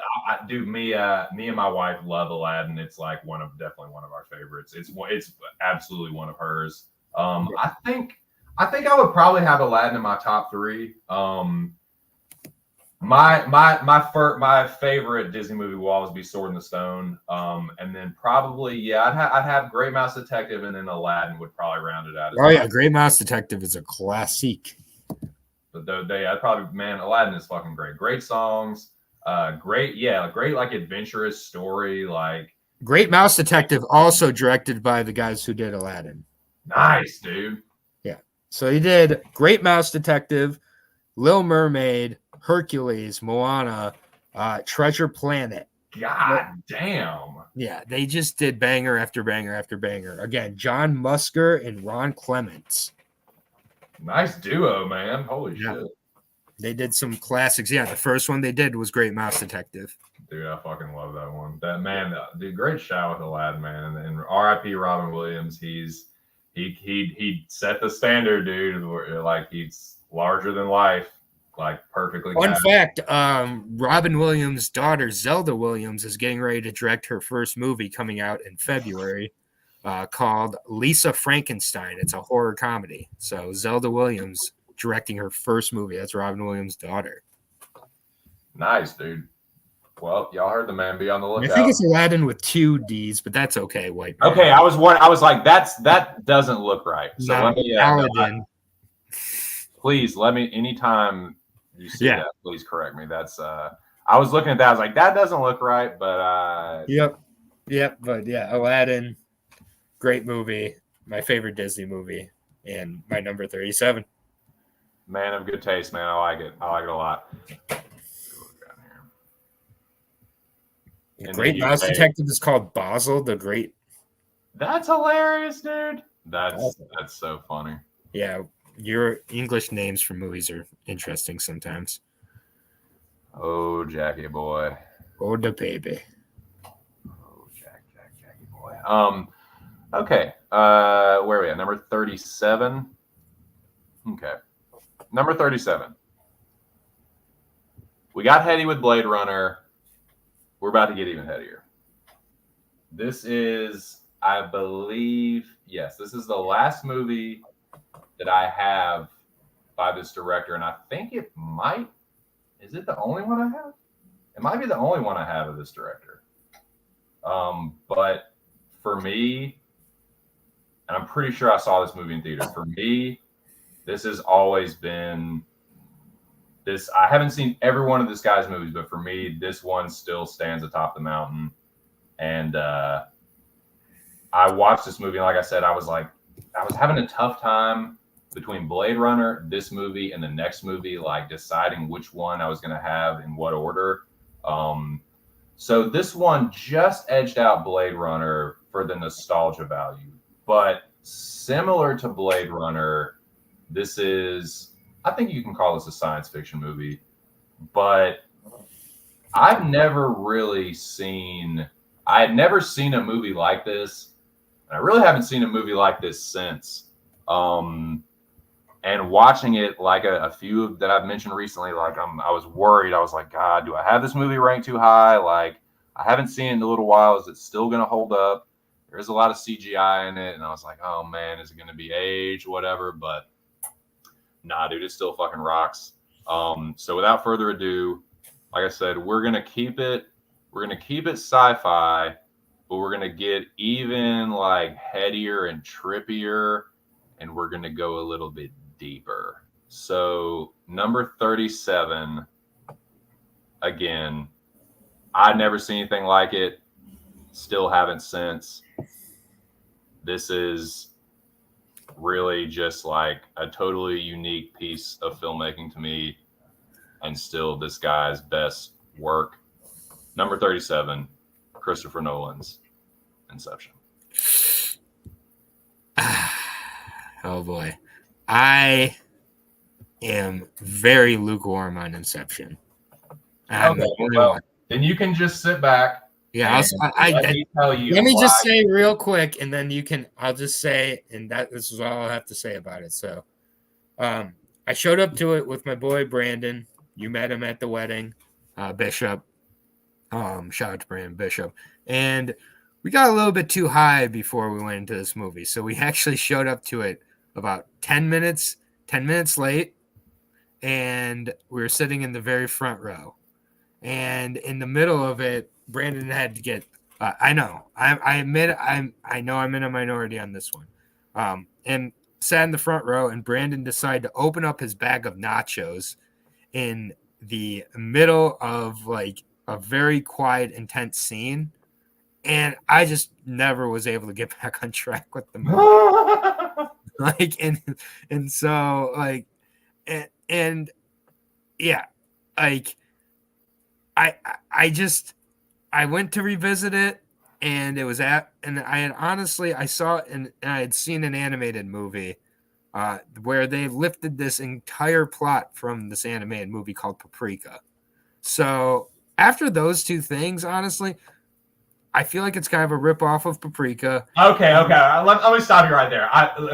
You're done with this like hipster take on Inception. That is a total hipster fucking take. I saw Paprika before I saw Inception, and he stole it from it just like. Okay, you can tell everyone how good Paprika is in a second, but your buddy opening a bag of nachos. That I accept that more than it's like, this one ripped off this like obscure fucking anime that no one's ever fucking. I mentioned it with Black Swan, man. Okay, so like this is I look at this like. I look at Black Swan like you look at this. Like, I think Black Swan, I'll be honest with you, I think Black Swan is very overrated. You can think this is overrated, that's fine. Yep. But Nolan's got 8 better movies. But he does not. He does not. Dark Knight is overrated. Memento's overrated. Hey, Memento is not overrated. Memento, okay, you want to talk, this is, all right, enough. I'm gonna, do I have to meet you? I'm fucking with you. Okay. Now, blame Bishop. Hold on. Let me see. I don't know what my kitchen. Exactly. Apparently, my kitchen's a mess because I have the crock pot out. Sorry. No, it doesn't look that messy. I don't know how. I have a crock pot and a water bottle out. Let's see your kitchen. Let's see your kitchen, Zach. What's up, Zach? Yeah, great to have you. It's Brandon's fault. Brandon ruined it. Okay. All right. Now, fair enough. So this, if you don't like Inception, you're on team ATD, and that's fine, or Aaron the puppy. So let me tell you why Aaron is wrong and I'm right, and Inception is awesome. So yeah. I think that Inception is his best because. All right. Well, hold on. Let me ask you. Okay. Well, this whole Paprika thing has got me in a tizzy now. Paprika. I'm sorry that you're not cultured. No, this is a total fucking hipster take. This is actually, if you realize, it's actually like a. It's by the same director who did Perfect Blue, which I also brought up with Black Swan. He did Tokyo Grandfather. Satoshi Kon is one of the greatest Japanese directors of all time, and he just happened to do animated. And I don't discount animated like you do. No, I don't discount animated. I just chose to leave them off because I just don't have as many, and like, I don't know. Paprika, watch Paprika. Also, do you want me to read the description of Paprika real quick? I'm reading it right now. Hold on. When a machine that allows therapists to enter patients' dreams in action, all hell breaks loose. Only a young therapist can stop it. Paprika. What? How is that like? How? All right, that is completely different from Inception, which is about a group of high-tech fucking thieves that fucking. That's the only difference. Dream sharing technology to commit corporate espionage. How is that like a therapist fucking causing dreams and nightmares? That has using a dream. Squeeze out. That is a reach. That is using a dream machine trying to draw attention to some obscure anime, and I will not obscure. I will not have it one of the most popular Japanese animes of all time. I will not have it when I'm trying to talk about one of the greatest sci-fi movies of all time. The first movie on Letterboxd. First movie on Letterboxd that is similar to this is Inception, and I will not have it. This is a total hipster take. Now, no, it's not. It is. This is the epitome of a hipster take. An obscure fucking thing, and you're trying to be like, actually, Inception. No. Inception is a completely original work, written, directed, and produced by Christopher Nolan. It's more original than fucking Memento, which is he ripped off a story written by his fucking brother. So this is an original thought, an original idea. This is the Inception. if you will. Nah, man. Inception is awesome. People criticize Nolan movies all the time for like not having a heart. Like they're like, this movie is cold. I don't feel any like emotional attachment to it. Yeah, it's smart, it's intelligent, it's brilliant, whatever, but it has no heart, no soul. That is what makes Inception different. This movie, like, us again, and this is why Aaron's whole like paprika thing is ridiculous, because it undercuts the fact of it being original. There had never been a movie like this before. There had never been a live action movie like this before. Had there ever been, yes or no? I don't know. The answer is no. The answer is fucking no. This is a fucking cinematic achievement. There has never been a movie like it before or since. So that's fine. Y'all go fucking watch Paprika if you want to. Inception is like, this movie made Tom Hardy a star. This is one of Joseph Gordon-Levitt's best performances. I think Joseph Gordon-Levitt's kind of an overrated actor, but this is one where I actually believe his character, and like he kills it as Arthur. Dude, the fight scene between Arthur and the militarized projections is still one of the craziest fight scenes I've seen. And I think the combination of like crazy visuals, great performances from like all of the actors, because like Leonardo's always solid, Ken Watanabe's always solid. What's her name? Not Marion Cotillard. She's really good in it too. But Elliot Page is fucking good in it too. Like when he was still identifying as Ellen, he's good in it. But yeah, like Hardy, Levitt, and Watanabe and DiCaprio's performances definitely stand out. But I used to watch this movie and like kind of watch it like, I don't know, for some reason when I watched it this time, it like the emotional like part of the story like hit a little bit harder. Like I didn't used to like Leonardo DiCaprio's character, like his like relationship with his ex-wife and all that, and that used to be like just get to like the cool crazy like fights and the trippy like dream shit. But as I watch it this time, that's kind of what anchors the movie to me, like emotionally, and kind of what sets it apart from other Nolan movies. Like I actually like gave a fuck about what was happening to like Leonardo's character, and like I'm sorry, man, this is the only Christopher Nolan movie that I've ever gotten choked up to. When he fucking goes down into limbo. No Interstellar choke up? Dude, Interstellar, nah. It was Come on, Interstellar's better than this. Interstellar is a drag compared to this, bro. Interstellar is such a melodramatic, like, nah. He tried too hard in that one.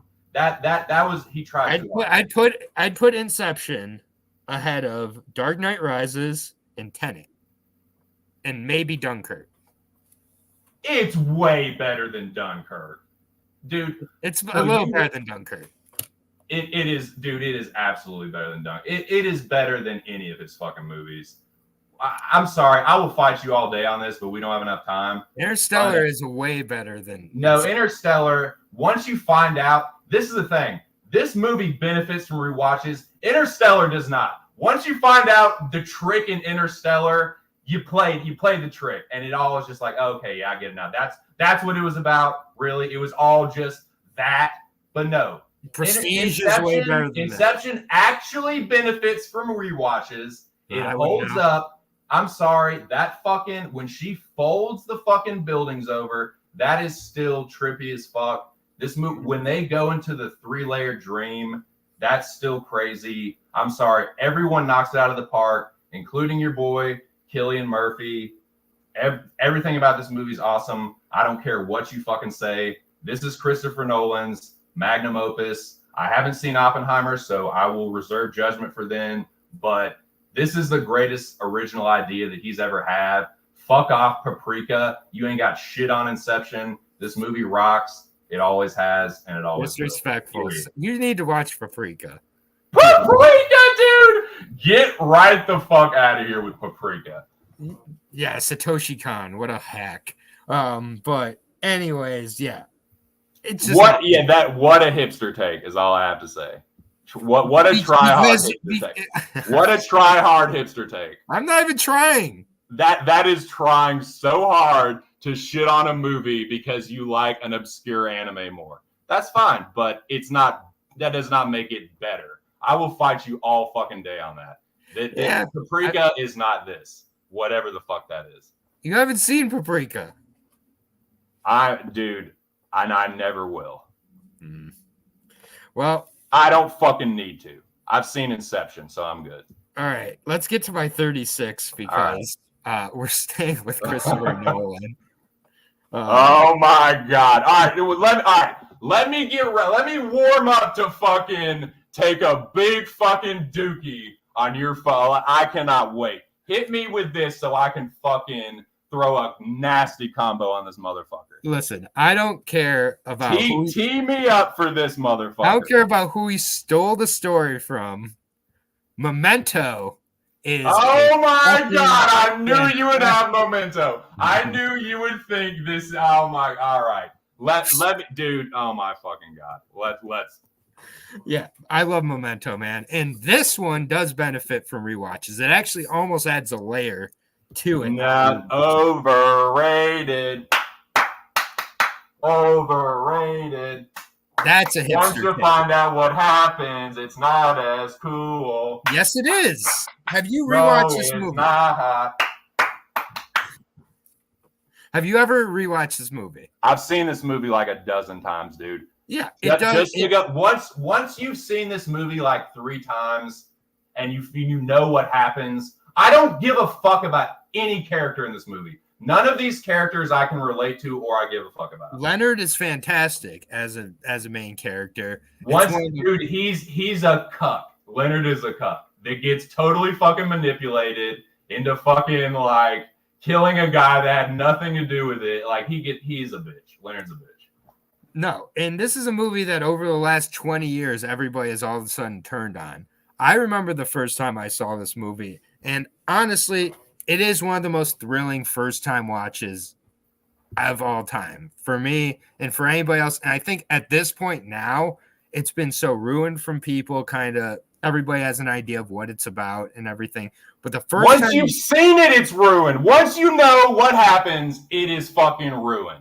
This movie is all about the reveal. No, this movie is all about the fucking reveal. And once it gets revealed, you can try and go back and be like, maybe I can get some more out of it. No, the only thing you're going to get out of that is useless details. And I'm sorry, I've never gotten Memento. Like, it's okay, but like, I think it's massively overrated. 94 on Rotten Tomatoes. Get the fuck out of here. No.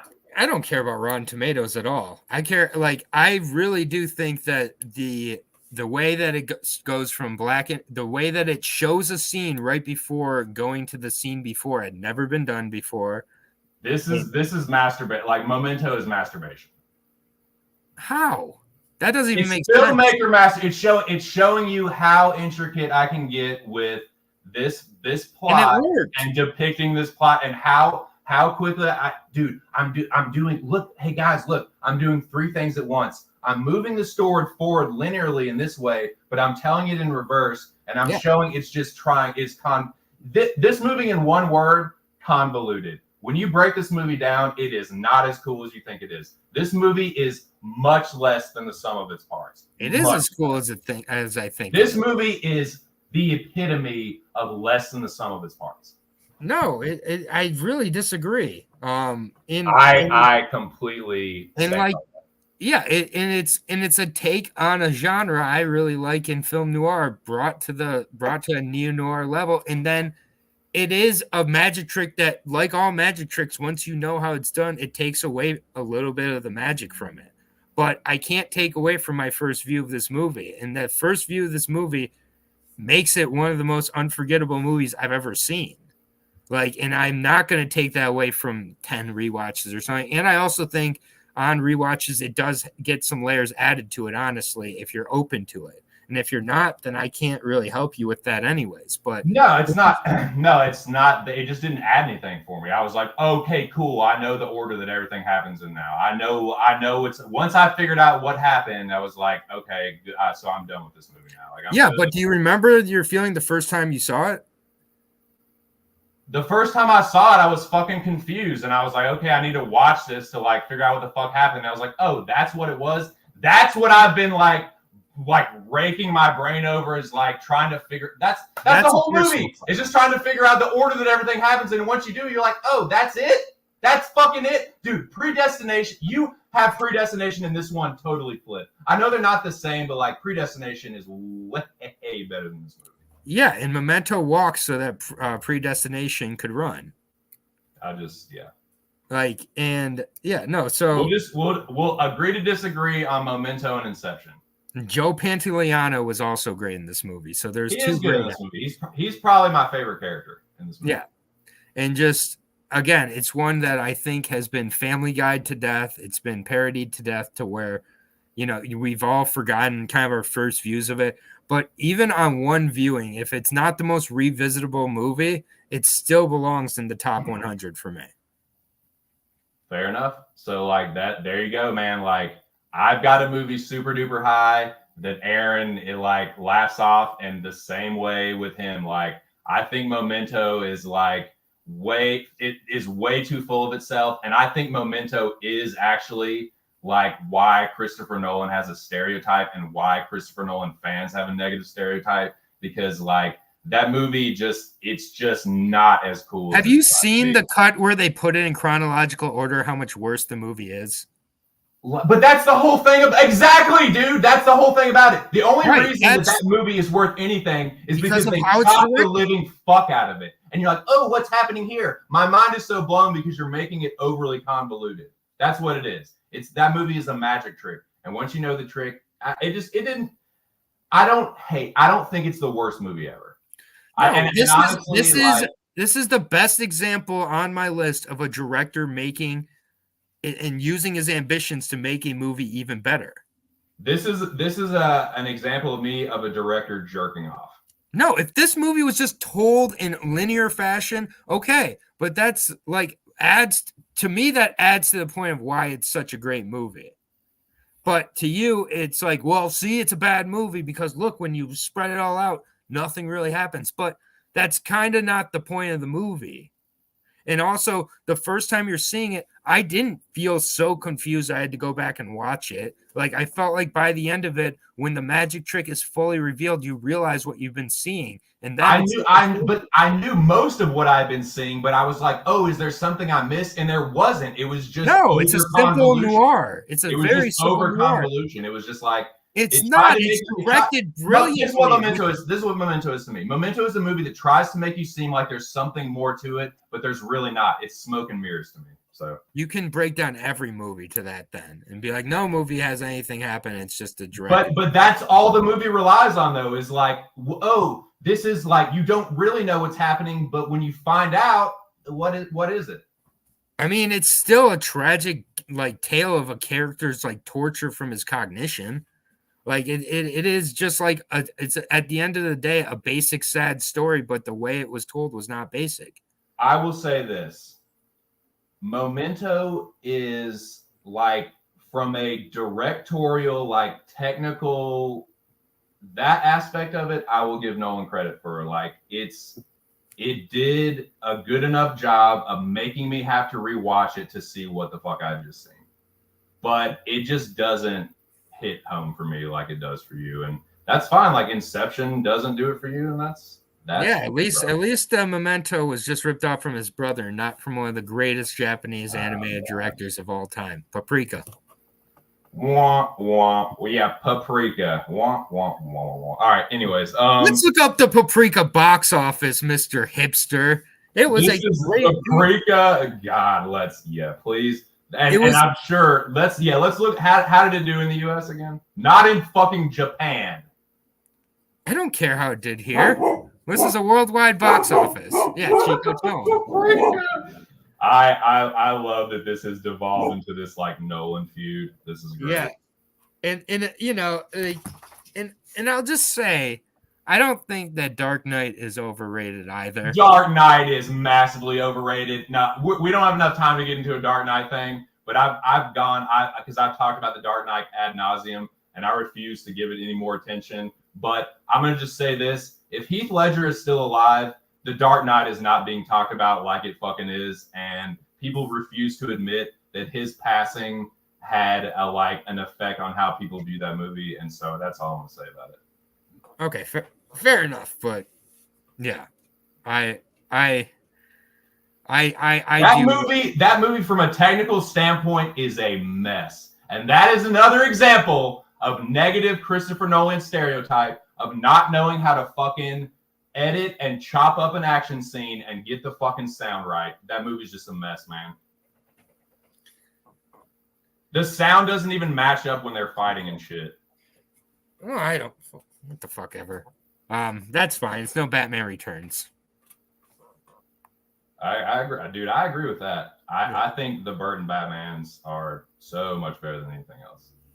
Yeah, but including the new one, which I think is overrated. Yeah, I think it's very funny that we had back-to-back Nolan, and you hate Memento that much.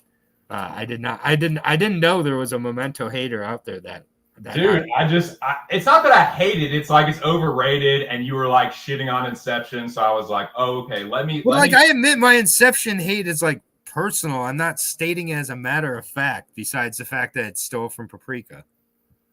That, and honestly, like I said, that honestly triggers me more than you just being like, nah, I don't really. It wasn't really my thing. Like, that's fair enough, but trying to, I stole. No, I didn't steal. That's disingenuous. I'm sorry. I'm not gonna let that stand. You have to see Paprika before you can say that. God, all right. Well, I guess I'm gonna have to fucking watch Paprika now. Yeah, right. You're never. All right. Well, never watch it. And we still have even fucking that's what it's for, man. It's for you guys.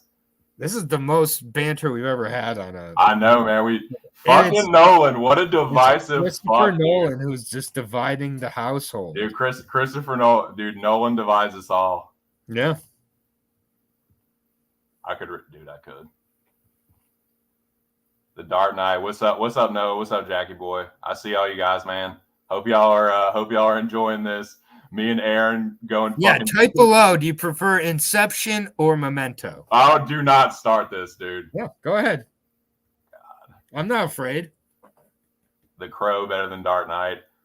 Honestly, man, I think The Crow is kind of overrated too, and I do not get what people see in that. But yeah, The Crow kind of sucks. Dude, I do not get what the fucking thing with when people start talking about start throwing accolades and superlatives on The Crow, I get really fucking triggered. But okay, man. Well, we still got a couple more to go. We'll try and wrap one more to go. Don't we? Don't we just have one more to go? Yours? Oh yeah, it is just mine. That was your 36. Thank right. God. I want to go cry anyways, so it's fine. God, I'm gonna try and watch Paprika. I'm gonna dude. I was not expecting that. That broke my heart. I was expecting us to just bro out over Inception. Trust me. I know I'm in the minority on Inception. I totally understand that.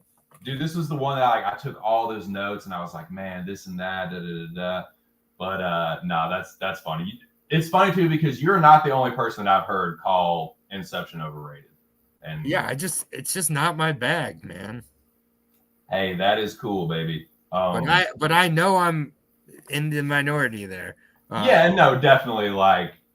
I don't hate Memento. I just think it's overrated, and yeah. You are forgetting about the first time you saw it, though, which is ironic for Memento that you're forgetting. Dude, I forget, man.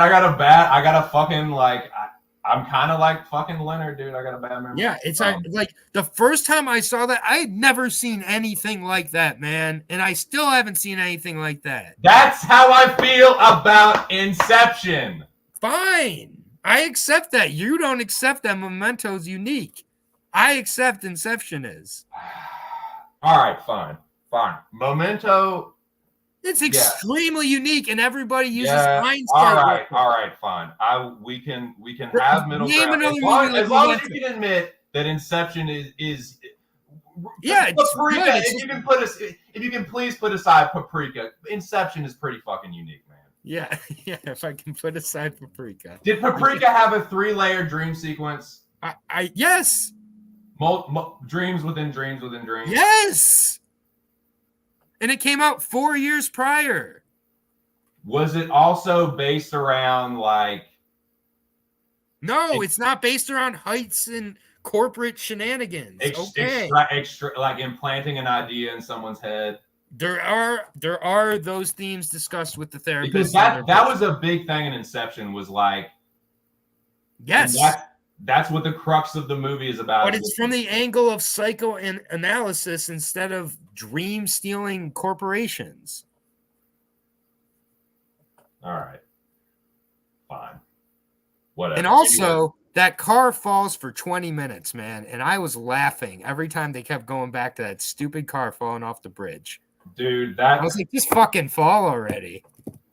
Nah, dude, it's time is extrapolated. See, yeah, I get what was going on, but like, I mean, like, dude, because time, like, your brain functions at a higher level, and like time is slower. Yeah, cool. I'm sorry, dude. That shit is sick. The car's flipping, and they're fighting in the hotel. I preferred it in Doctor Strange. That shit is. I preferred it in Doctor Strange. Hmm. I preferred all the Inception effects in Doctor Strange more. Well, I'll just say this then. Fucking Inception walked so Doctor Strange could run. That's fine. Doctor Strange is not in my top 300 movies. Inception fucking pones Doctor Strange. It wishes that it had the emotional levity of Inception. Anyways. Yeah. Which is something lacking. Emotional levity and impact, which is something lacking from movies like Memento and other Christopher Nolan movies. Heartless, soulless, fucking art house masturbation. Anyways, all right, I'm done. I'm done ranting. We're moving on to Christopher Nolan. He's never coming back. We're obviously just gonna fight to a draw here on Inception and fucking Memento, and we'll press forward. I'll stop torturing everyone and just press forward amicably. Number 36, Paprika. Number 36, Paprika. Oh man. All right. Well, I need to fucking sip a water. Oh, it's a van. Sorry, Jesus. It's a van. Yeah, tell him, Jesus. Tell him, Jesus, it's a fucking van. It was so stupid with the like, boom. I'm like, oh god. Dude, it's so awesome. When you're checked out, it's not. No, it's not. When you've decided that you hate a movie because of your friend eating Doritos, then they were nachos, not Doritos. Like the ones you get in a bag. The theater nachos. Yeah, shout out Brandon. Shout out ATD for ruining my fucking life. No, I'm just kidding. Maybe I'll revisit Inception one day. Okay, I don't believe you, but that's okay. No, I'm just joking.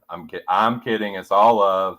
I think it's very funny that these are the two that we fucking clashed on the most. That's just Oppenheimer is 1,000,000% better than Inception. Okay, and fair enough. I need to see 1,000,000%. I'm keeping my subconscious projections open to not attack Oppenheimer like I attack Memento to get revenge on Aaron shitting on Inception. So now it's okay. You're one of the cool guys who hates on Inception because you forgot the magic of the first time you saw it, which again is irony that you'd forget something about Memento since it's all about forgetting. Yes. All those things are true. Okay. Now, number 36. I swear to God, if you have a hot take on this, I am just going to snap. Okay. I feel like you're going to do it on purpose now to spite me. No, I'm just kidding. I'm kidding. So yeah, number 37. Let me take a toke here and just fucking calm down a little bit. Getting all worked up here. Shout out to all of you in the chat. Shout out to you, Aaron the puppy /dog. for keeping me on my toes and sharing all your favorite movies. This has been a lot of fun. And like I said, this is the first time, not the first time, but this is like, I think the most heated that the banner has got, right? I would say. And how fitting that it's back-to-back Nolans. And it's just like, it worked out like that, man. Like, I think it worked out in the first week too, that like we had a punt. We had a punt and fielded it in the first week. All right, man. My final movie. Let me get the fuck out of here. All right, man. 36. This is a very famous movie. This movie swept the Academy Awards. Everyone knows it. It's a total dude movie, but it's a really good one. This is old-fashioned storytelling, but this is not heady like Memento or Inception, where you have to like really rack your brain and like think deeply. This one is kind of just laid out in front of you, but it's done in a pretty fucking spectacular way. This is a throwback genre. This is a throwback movie. This is old-fashioned storytelling, but I think it is done by one of the better directors of our times, and this is one of his best movies. Number 36. I saw this movie in theaters, and the fucking lights went out. Like, there was a storm, and the fucking power cut off. But it was only like 20 minutes into the movie. So they were like right at the point where they were like, couldn't decide whether to give people refunds or not. But then the power like kicked back on, and so they're like, So people were pissed because they were like, they wanted their money back and stuff, but whatever. Anyways, number 36, 2000, Ridley Scott, Russell Crowe, Joaquin Phoenix, Gladiator. Don't you dare tell me you hate Gladiator. Yeah, Gladiator's good. Oh, thank fucking Christ. Jesus Christ. Yeah, Gladiator's good. Unfortunately, they're doing a sequel to it soon. Are you kidding me? Yeah, I swear to God. God damn it. Yeah, Paul Mescal's in it. I don't know why they're doing a sequel, but yeah, Gladiator's a banger. Yeah, it's like, it's old fashioned. Like, it's like you root for the good guy, you hate the bad guy, but I think it's really about the performances. Like, Russell Crowe and Joaquin Phoenix give like pretty much star-making performances, particularly like Russell Crowe. He had done like Romper Stomper was probably the most notable movie he had been in before this. Virtuosity, sir. Yeah. Now, Phoenix had been in like what, To Die For, and like maybe a couple others, but this was, dude. 9mm. Yeah, that's right. He played Cage's like sidekick in 9mm. Yeah. But dude, this one, Phoenix is so fucking good. Like, yeah, I agree. This was like almost like evil personified. In a lot of ways, like, I've never seen Romper Stomper, by the way. I've never even heard of it. I'm not gonna lie. Romper Stomper is pretty crazy. It's kind of like Australia's American History X. Okay. But instead of like black and white, it's like Australian and Aborigines and like Vietnamese people.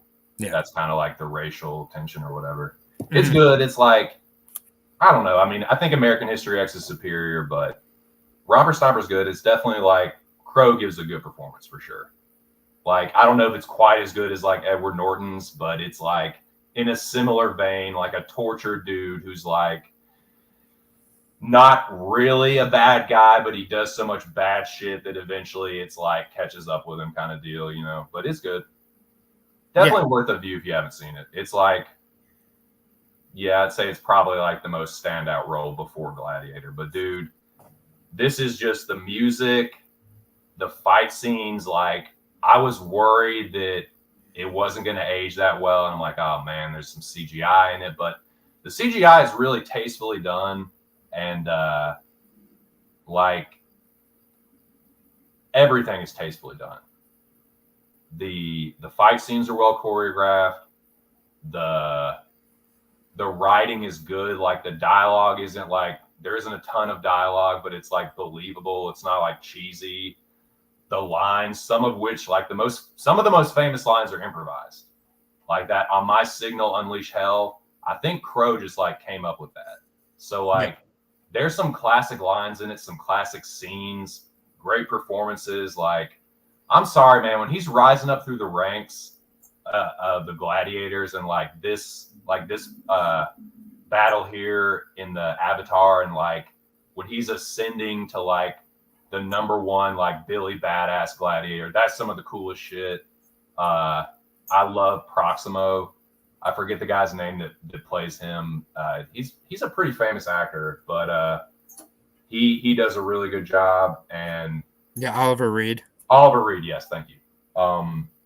Richard Harris is Marcus Aurelius. Yeah, he's not in it for long, but he's really fucking good. And Jaimin Hansu. Dude, a breakout performance from Jaimin Hansu for sure. Like, this is the first movie I remember seeing him in, and like it's still one of his best. Also, I was gonna say, I'm blanking on it. Damn it, the Scottish dude with the crazy scars. He's great as Cicero. I can't remember the guy's name, but he's really good. And there's another performance. Oh, Connie Nielsen. Connie Nielsen was really good. Tommy Flanagan. Yes, thank you, Flanagan. He's awesome. But yeah, dude, it's kind of like everyone knows Gladiator, everyone can quote it, but this is truly like one of the best epics that really does feel epic. They go across the world from like Northern Africa to Italy, like really just across the Roman Empire, but probably one of the best sword and sandal movies ever, one of the best epics ever. It's, like I said, old-fashioned. You root for the good guy, you hate the bad guy, but it's done so well, and it's so badass that like it just has great staying power to me. Like I said, I saw this in theaters when I was 15 years old, and it still just rocks to this day. Yeah, no, I agree. The redemption arc is classic. Big budget, like feels like it's one of the last big budget epics that we've had too. They just don't make movies like this. Agreed. Yeah, all of the kind of gladiator scenes are so great. The one with the masked dude and the tiger is my favorite. Yeah, that one's crazy. Yeah, I mean it is. And the ending I think is damn near perfect. Like it really is a perfect emotional. I couldn't imagine this ending in any other way. Joaquin Phoenix, I feel like has aged better as a villain than maybe Russell Crowe's performance, just because Russell Crowe's performance has been just shown and mimicked so much that you can almost. Dude, I agree. But Phoenix. Joaquin is like so nuanced in that performance as like the spoiled brat. Yes, dude, totally. The spoiled brat, the son that like can't satisfy his father, like dude, he steals every fucking scene. He was better as Napoleon in this than he was in Napoleon. I'll say that much. Yeah, exactly, dude. It's pretty much the same character. Like, dude, classic. Am I not merciful, dude? Like, he kills it. Yeah. No, I love this movie. No, there's no notes here from me. So you got 4 out of 5 ain't bad. Yeah, that's pretty good, man. Can't win them all. Well, dude, that's it's been a fiery episode, but it is finally come to a close. Those are the 5 for this week from each of us, and I want to thank everyone that came through. And I think this is our longest episode. It has been, man. Yeah, we're pushing 2 hours here. So missed a bunch of comments. Let me just go through them real quick. Yeah, real quick. Also, I'll just say a few movies. I'll give a few movies I saw this week that I really, really, really liked. And so, like, one of the things I've been wanting to do for this year is watch more like early 40s and 50s noir films. So to add to the hipster, I'm gonna name 2 that I saw this week that I think are worth watching. These movies like hold up so well to like just to this day because they're just kind of very modern fatalistic themes. But one was called Night in the City, and it's basically about. It reminded me a lot of like Uncut Gems, and it's just about this like second-rank con man who's always looking for an angle, and he ends up finding a scheme revolving around wrestling that he tries to use. So Night in the City, I don't think it's one that gets brought up enough, but is a really, really great one. And if you haven't seen The Killer with David Fincher on Netflix, go watch The Killer with David Fincher on Netflix. It is a beautiful ode to 60s and 70s cinema. It's got great humor in it. It's really, really well written. It's sleekly directed. It might not leave everybody with kind of a bloodthirst as quenched, but I'm telling you, The Killer, it's worth a watch. Fassbender is great in it. Just don't go into it looking for this overarching, satisfying, like build-up crescendo of a climax, but it really is. I think it sets out to do what it wants to do, and I think it achieves it very well. It's a patient movie. It's a good movie. It's good. It's a good movie, man. It's a great movie. Uncut Gems is not horrible trash. That's wrong. Who said that? Jesus.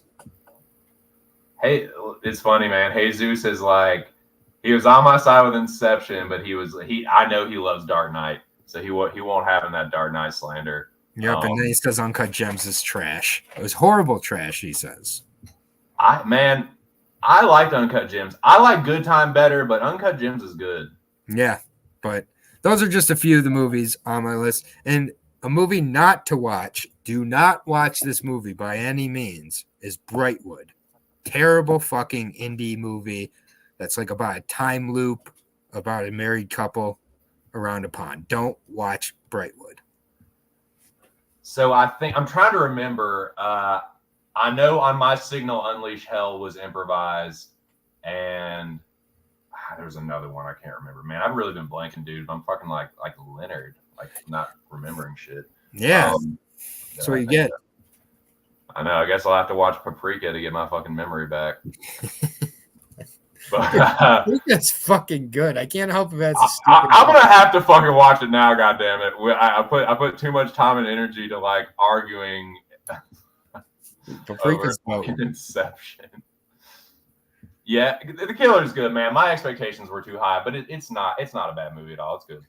Yeah, The Killer is it's a purely an ode to 60s and 70s filmmaking, where like a lot of the movie, it's like you can kind of be like, not a lot happens, but it's kind of not about that. It's much, Zoolander. Add a couple zeros to that, Noah. Yeah. That's funny. Dude. Zoolander sucks. Zoolander. I think Zoolander is overrated, but it's funny. It's not on my list. Yeah. I put think Zoolander 2 on my list before I put Zoolander. I think Zoolander is a movie that's both overrated and overhated simultaneously, if that's possible. Yeah, I don't know. I think it just sucks. Dude, you're not even close to the first person I've heard say that. I know a lot of people that don't like Zoolander, but then some people I know it's like their favorite movie. I don't think either one are true. I'm kind of like right in the middle. Like it's funny, but it's very silly, and it's like it's definitely not like probably wouldn't be in my top 200 either. But yeah. Anyways, man. But dude, this was a great one, man. Got a little spicy, and yeah, this has been a lot of fun, dude. We're getting closer and closer to the top 25, and I appreciate everyone that has come through the theater and listened to us count these movies down, man. And dude, thank you for being here with me every week. And yeah, it's gonna keep getting better, dude. The movies are gonna keep getting better, and I think the discussions might get more heated. I have at least one more movie on my list that I know you flat out don't respect. Oh shit, that's gnarly. I'm trying to think if there's any more that I've heard you like not be super high on, and I can't think of any off the top of my head. That's funny though, because I was really worried you were gonna like shit all over the 40-Year-Old Virgin, and you're like really gonna be like, dude, he probably likes Inception like me, and he's like, nah, fuck that movie. Yeah. Trust me, I've had many people yell at me about my feelings about Inception. And maybe one day I'll revisit it, but I'll revisit Paprika first. Bro, that's why I love you, and that's why we're friends, because you have your own opinions and thoughts, and like it's dude, you can't always agree on shit, and like that's no, I just realized you put 4-Year-Old Virgin in your top 50. Say what? No. Oh yeah, dude. That's I have Your Highness in my top 100. You That do. is like There's no. you can only take me but so seriously, dude. Like, Yeah. so I know I take myself way too seriously sometimes, but like that, I'll just a little remind myself, like there's and hey, I got a lot more silly ass comedies. There's one, I'm telling you, there's one that is so ridiculous that I'm really gonna have to like hope that y'all don't lose respect for me after I unveil it. But yeah, man, this was good shit. So yeah, if you got any final words or so I know that you mentioned that on Why We Love Horror that y'all did a top 10 horror movies of 2023. Do you have any new videos coming or anything? So we just had our new video post on Why We Love Horror. It's for our top 10 2024 most anticipated movies. So the three of us, John, myself, and Abby, we put together our lists, and then together, based on where our rankings were, we have a conglomerated top 10. Actually ended up being top 11 because our 10th was tied for with two movies. So we talk about 11 2024 movies. So that's over on Why We Love Horror right now. Go check it out. Go subscribe to the channel. We're approaching 100 natural subscribers. So yeah, and then tomorrow, Abby and I have our team's final championship match against Hale Paymon. That's the name of the other team. So we go against them tomorrow. And Good luck, man. yeah, so that's all over there on the channel. And also, I think some people will be excited to know that myself and you, we are coming back with the UFC Breakdown show for 2024. Let's fucking go, dude. Next Wednesday, we will be going at, I believe, 4 p.m. So, woo! Yeah, next Wednesday, we will be breaking down the first fight card of the year with the UFC Fight Night card there. So I'm really looking forward to that. I've been breaking down tape for several weeks actually now, trying to kind of get back into the groove of things. So that will be next Wednesday. And then next Thursday, we will be back at 4 p.m. Jesus with the next 5 on our list. So for now, we are doing afternoon shows with some scheduling thing with myself. We might be moving the Cosmic Breakdown to an evening show.